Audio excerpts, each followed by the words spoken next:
Eu não sei se vocês viram todos que existe uma conversa para que se adie a eleição municipal, sem, no entanto, adiar o mandato. Ou seja, fazer com que a diplomação aconteça no ano que vem, assim como aconteceria se a eleição ocorrer nos dias programados, no dia 6 e no último final de semana de outubro. Eu vi até agora uma proposta, que seria o primeiro turno em novembro e o segundo turno em dezembro, alguma coisa assim. Daria tempo de operacionalizar e daria tempo de trabalhar sem um risco maior. No entanto, esse é um debate que tem que ser feito através de uma proposta de emenda à Constituição. Porque na Constituição está previsto que as eleições acontecem impreterivelmente a cada 2 anos, no primeiro domingo de outubro, e naqueles municípios que tenham mais de 200 mil eleitores, ou nas eleições para governador e para presidente, em que não se obtenha 50% mais um dos votos, no último domingo do mês de outubro, ele será protegido ou será realizado o chamado segundo turno. Então, para alterar essas datas, seria necessário alterar o conteúdo constitucional. E um detalhe que eu gostaria até de, oportunamente, a gente fazer um debate, o argumento utilizado para não prorrogar o mandato. Eu achei, assim, de uma serenidade que de quem veio muito de deixar a gente abismado. A justificativa era o seguinte: eu não posso prever um precedente sob pena de, num futuro, alguém que, dotado de uma força descomunal, ou o que ele quis dizer, ter em seu lado o Congresso Nacional como um todo, ele crie uma crise institucional que possibilite postergar esse mandato novamente. Então, assim, eu achei muito relevante. E agora, vocês já tiveram direito constitucional com o Edgar, não é? Quer dizer, não foi? Foi. Sim. O que aconteceria se não fosse possível a diplomação acontecer até o primeiro dia do exercício do ano que vem? Quem assumiria as funções de prefeito, de administrador da cidade?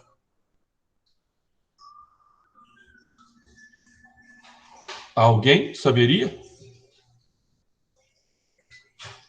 Oi, pode repetir, por favor, a questão?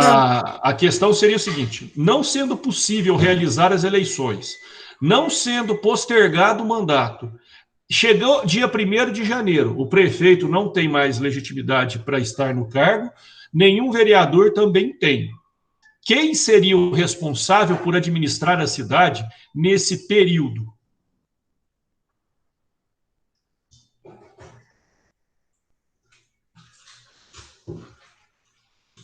Não sei. Seria uma competência do judiciário. Então, o judiciário, de modo interino, ele faria a administração desse município.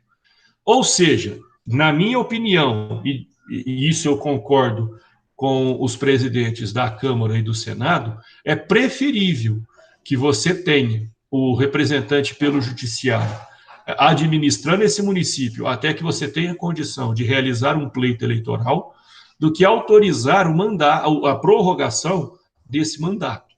Então, esse é um tema que eu acho ele muito relevante e será a nossa primeira atividade desse segundo bimestre. Vai ser elaborar um tema sobre essa possibilidade. Tem a ver com a nossa matéria, direito eleitoral, tem a ver com o momento excepcional que nós estamos vivendo e não tem a possibilidade de vocês perderem-se no conteúdo. Até porque o conteúdo que vai tratar disso é muito diminuto. Duvido que tenha na nossa literatura jurídica algum autor que houvesse, no seu mais louco devaneio, pensado num exemplo como esse.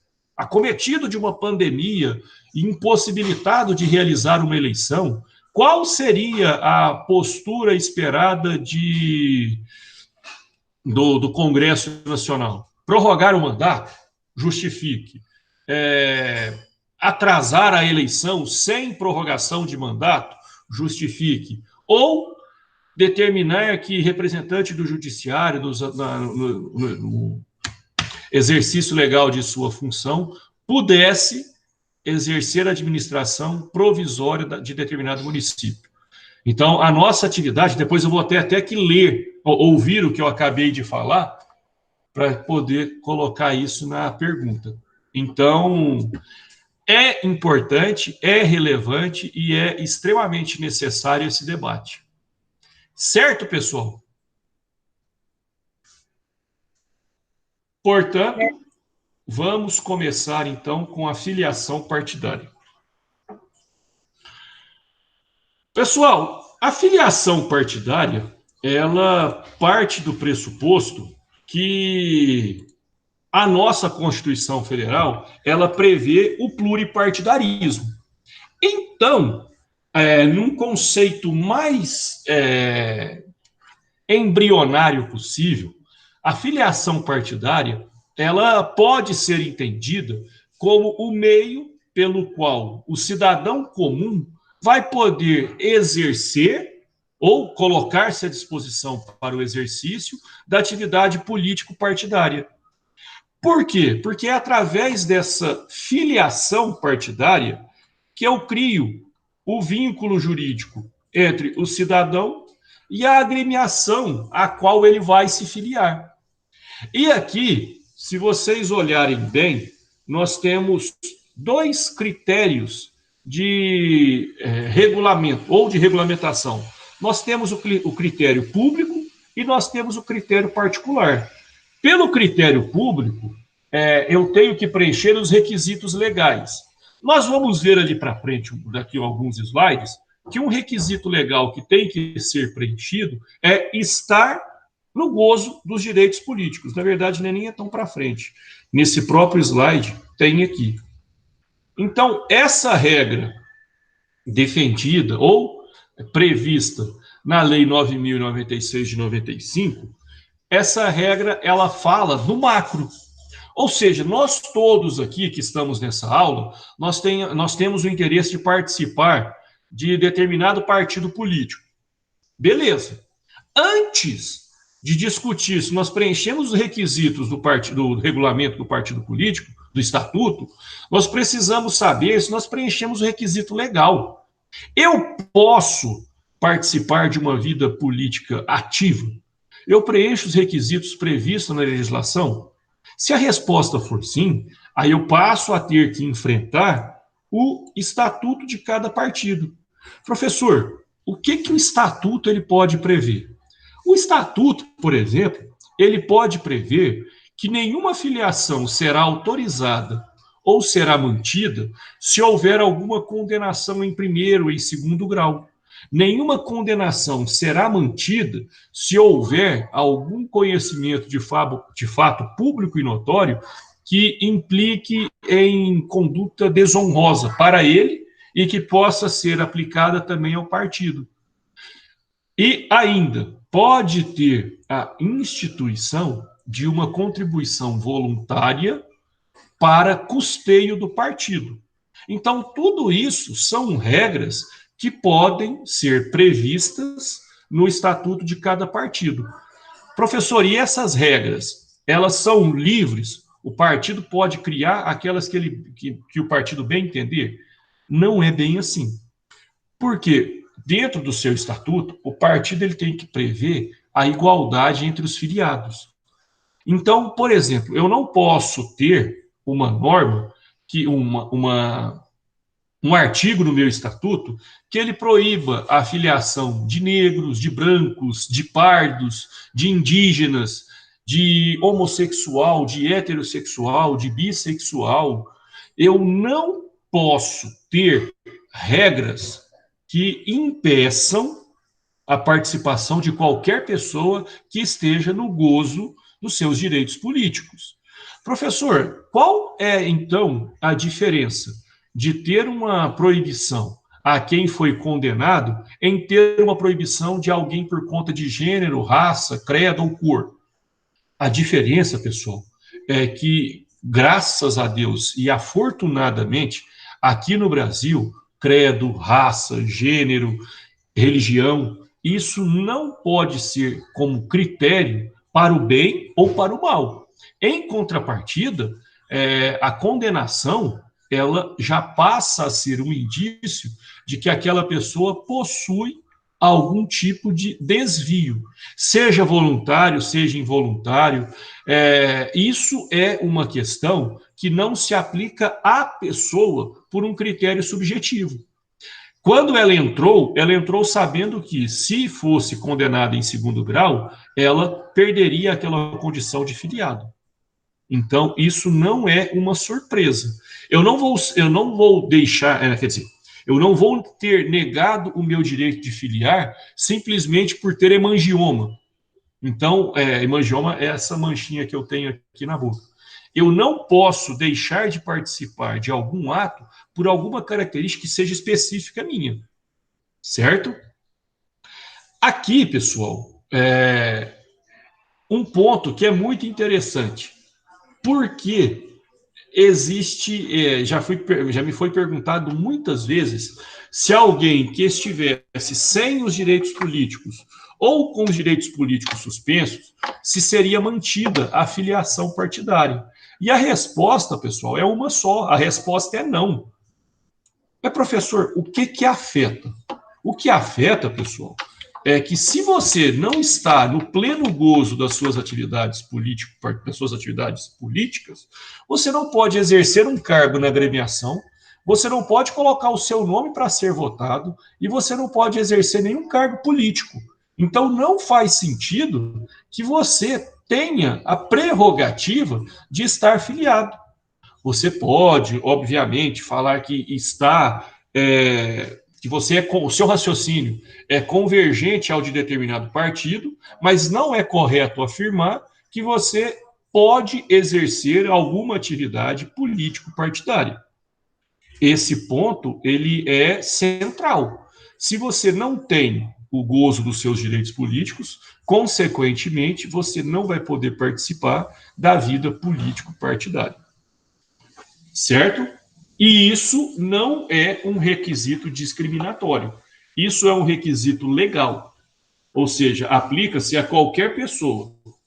Professor, mas tem determinados políticos que estão com os direitos políticos suspensos e eles estão se apresentando como se filiado fosse. Aqui, pessoal, fica claro a seguinte situação. Falar, você pode falar tranquilamente. A questão é, você pode comprovar essa sua fala? Aí é que está. Então, não existe o exercício de atividade política partidária durante o período de suspensão ou em função da perda dos direitos políticos. Até aqui, alguém gostaria de fazer alguma pergunta? Alguém gostaria de fazer alguma consideração? Ou está tudo tranquilo?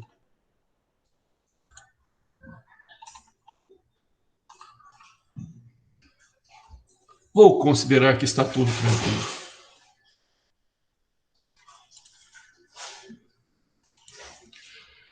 Pessoal, a filiação, ela preenche, assim como ela é regulada por dois tipos diferentes, primeiro legal, segundo o particular, a questão da filiação, ela respeita os mesmos dois procedimentos, só que agora é invertido.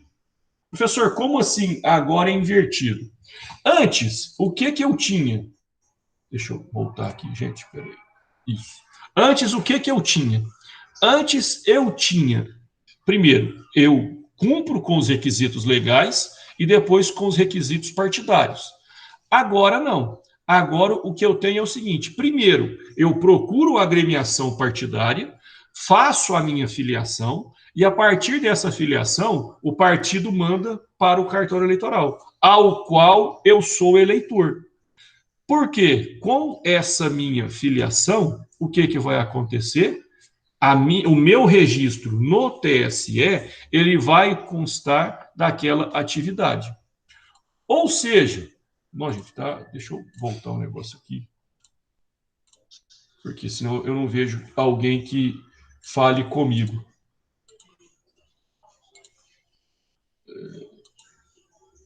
Isso, agora pode escrever o chat que eu estou vendo. Aqui, pessoal, primeiro, eu preencho a ficha de inscrição pelo partido e a partir do momento que o partido deferir a minha filiação, ele remete uma relação ao meu cartório eleitoral para que conste nesse sistema Filia Web o meu registro como filiado àquele partido. Professor, vamos supor que o partido político ele esqueça de enviar a minha filiação.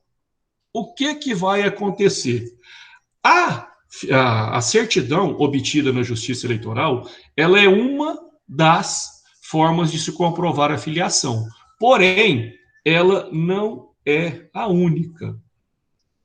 E atualmente, pessoal, tem havido uma manifestação no sentido de facilitar esse registro, de forma que, por exemplo, é reconhecido o WhatsApp, uma conversa de WhatsApp entre você e o representante do partido como prova de filiação. A única exigência que será feito por essa súmula 20 do TSE é que seja um ato bilateral e não um ato unilateral. Professor, vamos trazer para o caso concreto o seguinte exemplo. A Natália, ela buscou o partido X para poder filiar-se. Aí ela preencheu a ficha, ela juntou todos os comprovantes necessários e levou para o partido.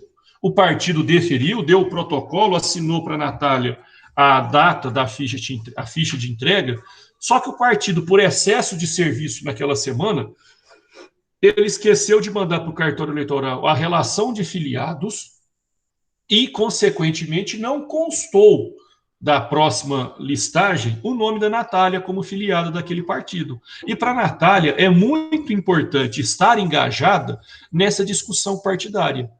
O que a Natália pode utilizar como prova? Sabe aquela folha protocolada com a data da filiação que eu falei para vocês? Isso é um documento bilateral. Vamos supor que a Natália não tenha feito o protocolo, tenha entregue a ficha para o partido, ela entregou para o partido a ficha e não pegou nenhum comprovante. Mas no mesmo dia, ela mandou uma mensagem para a Gabriela, que era responsável pelo protocolo. E a Gabriela foi e respondeu: ok, protocolo processado. Essa conversa, ela serve como registro para comprovação de filiação. E, professor, o que seria um ato unilateral? O ato unilateral seria uma ficha de inscrição num partido político assinado pela Natália sem nenhum comprovante de recebimento pelo partido. Uma comprovação unilateral seria, por exemplo, a Natália entregar uma notificação extrajudicial falando que na data tal ela filiou-se, sem, contudo, apresentar nada daquela data. Isso também é um comprovante unilateral.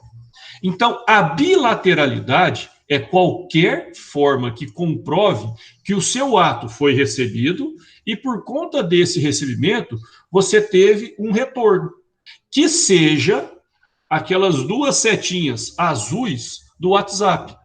Isso já bastaria para comprovar que teve uma atividade bilateral. Então, essa súmula 20 do TSE, ela possibilita,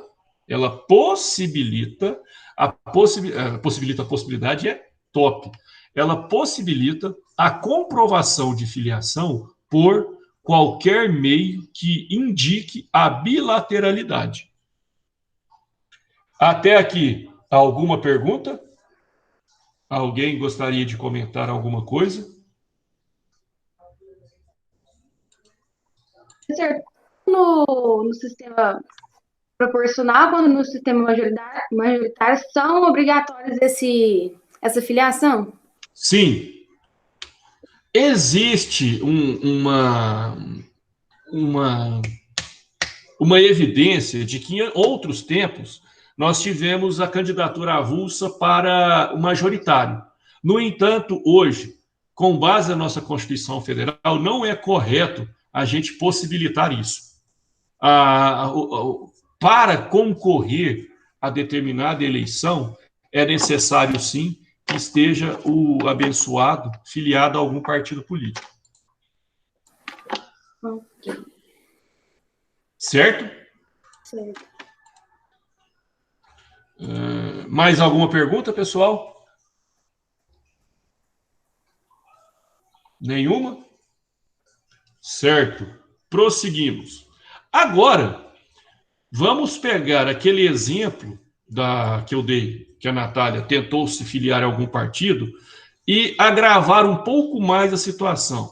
A Natália, ela comprovou que filiou-se ao partido político e ela tinha interesse de concorrer ao pleito eleitoral. E aí? Qualquer prova permite ou qualquer prova não permite? Alguém poderia me falar? Por exemplo, a conversa de WhatsApp, a ficha de registro de filiação protocolada, isso serviria para registrar a candidatura ou isso não serviria para registrar a candidatura? Então, eu achei isso muito vago. Só uma conversa de WhatsApp, ele já vai conseguir isso? Mas, assim, não é só uma conversa de WhatsApp. Isso é só o indício. Vamos supor, pensa o seguinte, é só uma conversa de WhatsApp, mas nessa conversa de WhatsApp, a Natália falou para a Gabriela, Gabriela, hoje eu entreguei a minha ficha para fulano de tal, o número do meu documento do partido ia ser tal, tal, tal, tal, tal, a minha filiação está ok? Aí a Gabriela vai lá e responde, não, sim, foi recebido, a sua filiação está ok. Continua sendo uma conversa por aplicativo de mensagem, mas só que ela te garante que o seu pedido foi processado. Agora, eu concordo com você que é temerário, por exemplo, a gente admitir uma conversa em que a Natália responda e a Gabriela apenas leia e não responda. Aí eu concordo com você que a gente parte para um subjetivismo de quem for julgar. Imagina se fazer um WhatsApp da mesma forma. Não. Mas aí a prova é simples. Basta, vamos pegar a Gabriela como exemplo. Basta a Gabriela comprovar que aquele número para o qual a Natália correspondeu se nunca foi dela. Então, assim, e nesse ponto, Bárbara, até foi bom a sua colocação, porque fica claro o atual entendimento, ou o entendimento mais recorrente, que sim, a súmula 20, ela tem que ser apreciada e ela tem que ser protegida, inclusive para registro de candidatura. Em 2008, nós tivemos uma decisão, várias, recorrentes, que a súmula 20 ela tinha que ser relativizada para o registro de candidatura, ou seja, não se admitia qualquer tipo de comprovação para autorizar o registro de candidatura. O registro de candidatura somente seria possível se o seu nome constasse da relação geral de filiados do partido. Aí, Bárbara, é exatamente isso que você falou. Professor, ficaria muito vago. Esse era o entendimento do TSE. No entanto, agora, preservou a bilateralidade, comprovou-se de um meio efetivo que foi recebido pelo partido, não há nada que impeça. Pelo contrário, deve sim ser protegido. Pessoal, ficou alguma dúvida disso que eu acabei de falar ou está tudo tranquilo? Ainda tranquilo. Beleza. Alguém? Pergunta?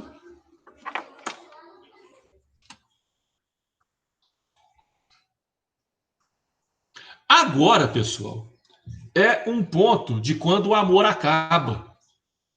Acabou o amor, o que a gente faz? Cada um segue seu caminho.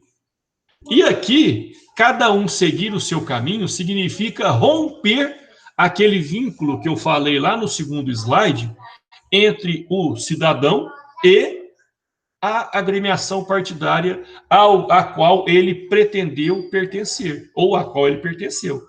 Essa desfiliação, ela é particular, ela pode ser legal, ou ela pode ser, quer dizer, ela é do cidadão para o partido, ela pode ser legal da justiça para o partido cumprir, ou ela pode ser do partido para o cidadão, que todas essas formas, elas são válidas, são plenamente aceitáveis. Então, voluntária, a pessoa sai do partido ou o partido tira a pessoa. Isso daqui, ela é um procedimento que ele parte de dentro para fora, em que eu preencho uma ficha ou eu notifico o partido o interesse em não mais continuar naquelas atividades. A partir daí, é obrigação do partido endereçar isso para a minha zona eleitoral. Por isso, meus queridos, é necessário que nós saibamos que essa comunicação ela será feita para o diretório ou para a comissão provisória municipal. Por quê? Porque isso tem que ser encaminhado ao juiz eleitoral da zona na qual essa pessoa for eleitor. Ou seja, esse comunicado, ele não é que ele depende de uma autorização do juiz eleitoral para acontecer, mas ele precisa ser comunicado. E vamos supor que depois que eu entreguei essa ficha, o partido esqueceu de mandar. Não tem nenhum tipo de problema. Feito essa comunicação, considera-se que o partido enviou e após 2 dias não mais existe filiação. Professor, como assim? Vamos supor que eu entreguei a minha ficha para o responsável do partido hoje. Aí daqui 2 meses eu vou querer me filiar. Aí consta que eu tenho 2 filiações. Desconsidera a mais antiga e permanece a atual. Sempre a regra é essa. Desconsidera a antiga e permanece a atual. Vamos supor que o partido envie para o cartório eleitoral a minha desfiliação e o cartório eleitoral ele deixa de processar. 2 dias após esse envio, eu já sou desfiliado, certo? Então, a desfiliação, quando voluntária, ela é algo automático. Eu não preciso esperar o deferimento. A partir do momento que eu tenho essa intenção, que eu manifesto esse interesse, eu considero já desfiliado. E nós temos também aquelas desfiliações que são ditas por automáticas e, em alguns casos, legais. Essas desfiliações, ela acontece pela morte, pela perda e não suspensão, pela perda dos direitos políticos, pela expulsão, e aqui ela é voluntária. Outras formas previstas em estatuto, a gente pega aquele exemplo que eu coloquei, que determinado estatuto tem, que se a pessoa for condenada, automaticamente ela será excluída dos quadros do partido político. Isso é uma forma prevista no estatuto. Ou é aquele exemplo que eu falei para vocês, quando filiar-se em outro partido. Então, em todas essas hipóteses, a desfiliação ela acontece imediatamente. Professor, então, para sermos práticos, hoje eu sou filiado ao PT. Eu sou filiado no PT desde 2019. Só que agora eu quero participar do Aliança pelo Brasil. Eu preciso comunicar o PT para depois entrar no Aliança? Não. Se você quiser, pode, perfeito. Mas se você não quiser, a sua nova filiação a essa outra agremiação partidária, imediatamente ela torna nula ou, para aqueles que querem a terminologia, ela cancela a sua filiação antiga. E isso, pessoal, não foi assim sempre. Antigamente, você tinha que comprovar a desfiliação para filiar. Porque se, quando você filiasse a esse novo partido, constasse aquela filiação antiga, as 2 seriam canceladas. Não mais a nova. As 2 filiações seriam canceladas. Desse slide, pessoal, alguma pergunta? Está tudo certo? Alguém quer fazer algum comentário?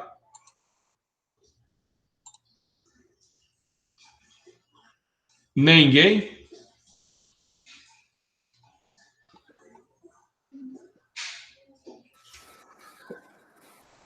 Pode falar, Bárbara.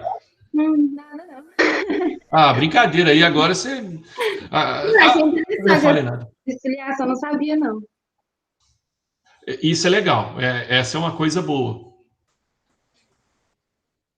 Aqui, pessoal, a suspensão.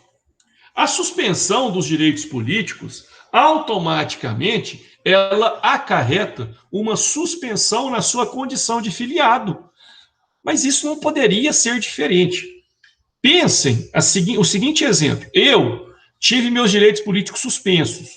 Qual é a finalidade de continuar participando do partido político? Não faz sentido. Se eu não vou ter condições de exercer nenhum cargo no futuro, eu não tenho por que estar filiado em determinados partidos políticos. Alguém tem alguma divergência quanto a isso? Alguém acha que essa norma ela é excessiva, que essa norma ela acarreta algum prejuízo? Alguém gostaria de fazer um contraponto?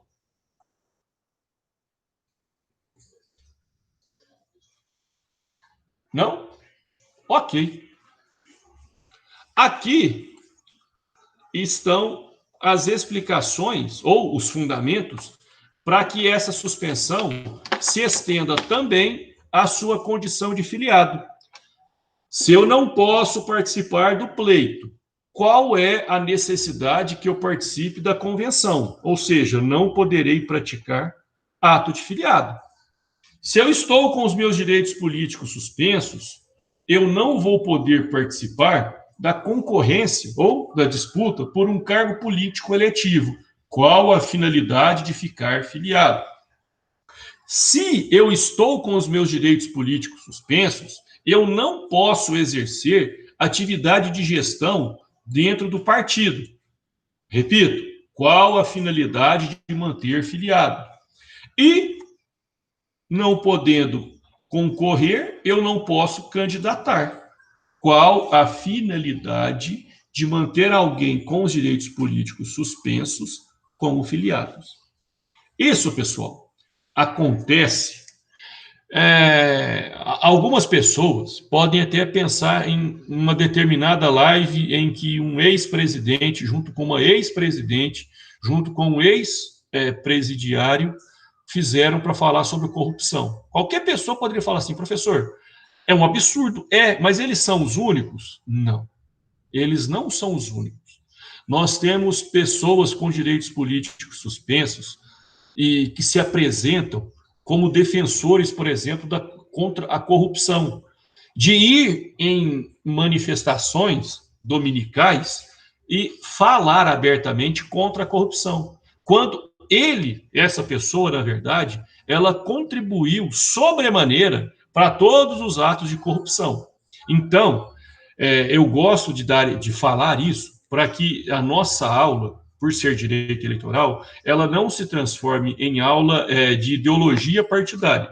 Aqui nós somos isentos, e no termo positivo, no termo vantajoso dessa palavra, porque a isenção no estudo de direito eleitoral, ele permite a utilização de qualquer exemplo, sem que isso seja feito de maneira a elevar a condição ou subjugar determinada situação.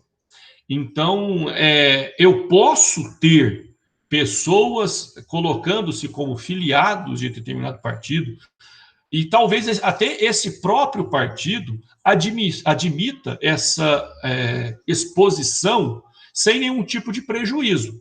Mas a verdade não é possível obter na Justiça Eleitoral certidão de filiação partidária de pessoas que estejam com os direitos políticos suspensos. E mais, se estiver essa condição de suspensão, eventualmente, na sua filiação partidária também constará o quadro de suspenso, certo? Então, isso é muito importante. Nem todos que se apresentam como membros de partido político estão em pleno exercício. Muitos falam dessa maneira simplesmente por conveniência ou por continuidade, porque é extremamente vexatório, por exemplo, você, no meio de uma fala dessa, fala, mas você não pode falar, você está com os direitos políticos suspensos. Então, é um risco que a pessoa que está nessa situação corre também. Sobre a suspensão, alguém gostaria de falar alguma coisa? Lembrando que essa sala, ela nunca foi silenciosa nos momentos de debate. Esse silêncio agora virtual, ele me preocupa. Alguém? Amanda, Bárbara, Gabriela, Leonardo, Luan, Irani, Natália, Samuel e Túlio. Alguém quer falar alguma coisa? Alguém? Alguém? Não, gente, vocês estão difíceis demais. Credo, ó pra vocês, ó. Ixi, não era pra sair não, gente. Quem saiu? Dona Irani saiu. Ó, vou ter que pedir desculpa pra ela aí. A intenção não era essa, não. Por isso, não. Pessoal, quanto à pluralidade de filiações. Em outrora, em outros momentos, a duplicidade de filiação, ou duplicidade não necessariamente, o ato de ter uma pluralidade de filiações ensejava no cancelamento de todas as filiações, para todos os efeitos, eram consideradas nulas, não existentes. Hoje, nós temos a questão... Dona Irene, não saia mais, eu fiquei preocupado. Ó para a senhora, ó. Não precisa sair, não. Ela comentou que não estava escutando, aí ela saiu e entrou. Então, pessoal, agora o critério que está em vigor, ele implica no seguinte: não são todas as candidaturas, as filiações, consideradas nulas, ou seja, que se processa a desfiliação. A partir de agora, eu tenho um critério temporal. Vamos pegar essa linha aqui como se fosse uma linha da vida. Nessa data aqui, eu me filiei ao partido A. Eu não fiz a minha desfiliação e nessa data aqui, eu me filiei ao partido B. Se essa filiação estiver a posterior e eu conseguir provar essa posterioridade, automaticamente essa filiação deixa de existir. E isso acontece com todas que porventura forem acontecendo no futuro. Em qualquer situação, a posterior cancela a anterior. Mas agora tem uma situação que ela pode acontecer. Vamos supor que nesse mesmo dia o cartório eleitoral ele receba 1, 2, 3, 4, 5, 6, 7 filiações do João Paulo. É possível eu identificar qual dessas 7 filiações aconteceu por último? Não, não é possível, porque todas aconteceram na mesma data. O que eu quero dizer? Quando houver uma pluralidade, mas eu conseguir demonstrar uma ordem cronológica, eu permaneço filiado naquele que eu tiver feito por último. Agora, não sendo possível verificar a anterioridade, todas serão canceladas. Aí, gente, surge um ponto de debate, porque o TSE, ele criou uma hipótese em que o filiado possa expressar em qual deseja manter-se filiado e que houve um equívoco no momento em que o partido anterior enviou a sua filiação. Só que eu, particularmente, não concordo com isso. Por quê? Não é necessário, não é possível que seja franqueado essa ampla liberdade. Então, se houve uma mesma filiação, várias filiações em um mesmo dia, que todas sejam canceladas e que ele filie-se novamente. Por quê? Porque se você fica possibilitando e criando precedentes, Se você fica possibilitando e criando precedentes, você acaba que perde o controle. Então, nesse caso, como que se processa no TSE essa situação? Primeiro, o filiado e o partido político são formalmente chamados a manifestarem-se a respeito de todas aquelas filiações simultâneas. Ou seja, os partidos envolvidos e o filiado, eles precisam manifestar-se. Não, eu só filiei no partido A. Os outros foram feitos com o intuito de me prejudicar. Isso acontece. Está justificado e aquelas filiações que não eram verdadeiras são canceladas. Um segundo, apenas o filiado manifesta-se e ele fala a qual ele se filiou e demonstra que os demais são fraudulentos. Nessas hipóteses, é possível manter uma filiação. Se ele não conseguir comprovar que houve fraude e que ele agiu voluntariamente, todas as suas filiações serão canceladas. Aí ele vai ter que filiar-se novamente. Acontece também a desfiliação quando, formalmente chamado, o filiado não se manifesta. Nessas hipóteses, processa-se a desfiliação e ele não mais exercerá nenhuma atividade como filiado até que se filie novamente. Enfim, pessoal, esses eram os pontos que eu havia planejado para a nossa aula de hoje. Encerro aqui as explanações e fico aberto para a pergunta de vocês. Alguém tem alguma consideração a fazer? Alguém quer ponderar alguma coisa? Tudo ficou claro? Nada ficou claro? Tudo ficou mais ou menos claro? Mais ou menos claro indica que eu repetirei tudo até ficar totalmente e suficientemente claro. Para mim ficou claro. Ficou claro, sim, para mim também. Certinho, pessoal. Alguém tem alguma pergunta? Nenhuma? Não mesmo? Então, gente, fiquem todos com Deus. Uma excelente semana. Daqui a pouco eu vou colocar no grupo, na hora que acabar a aula aqui. Vai perguntar isso. Eu vou colocar. Hã?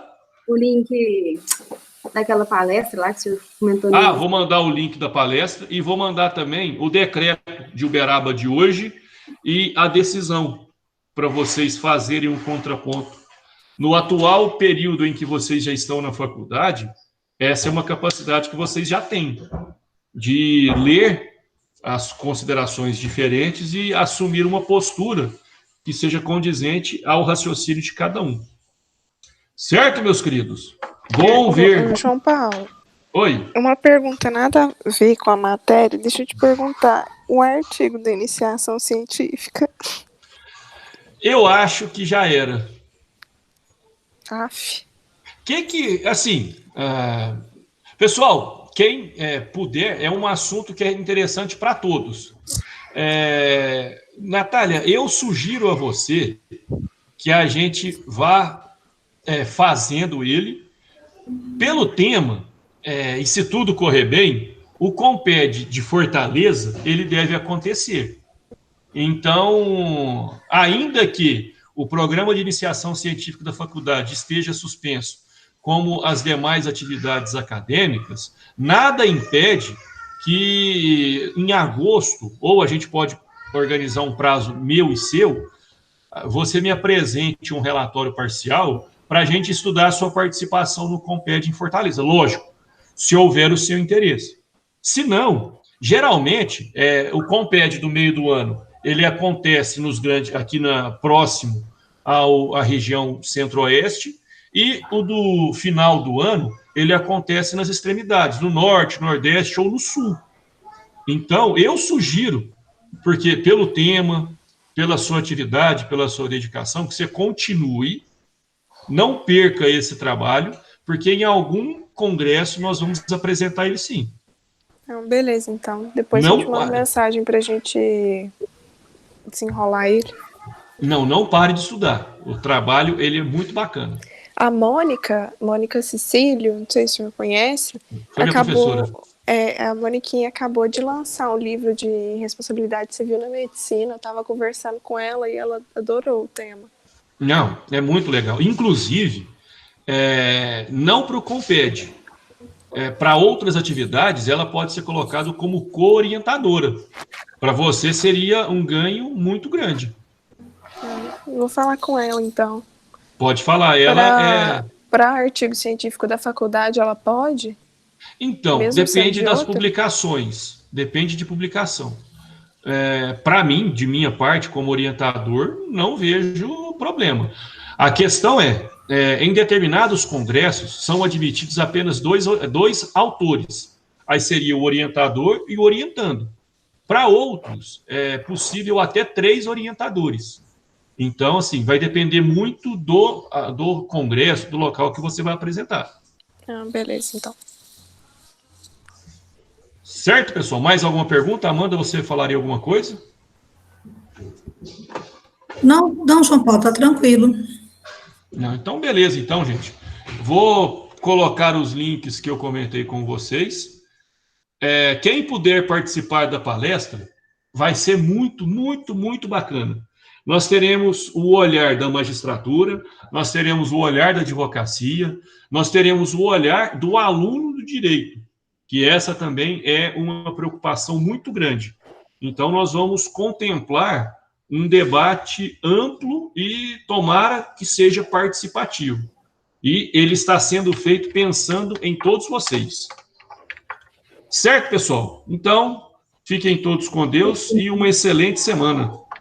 Tchau, professor. Valeu, obrigado. Até mais. Tchau, obrigada. Tchau. Tchau, professor. Até a próxima. Até.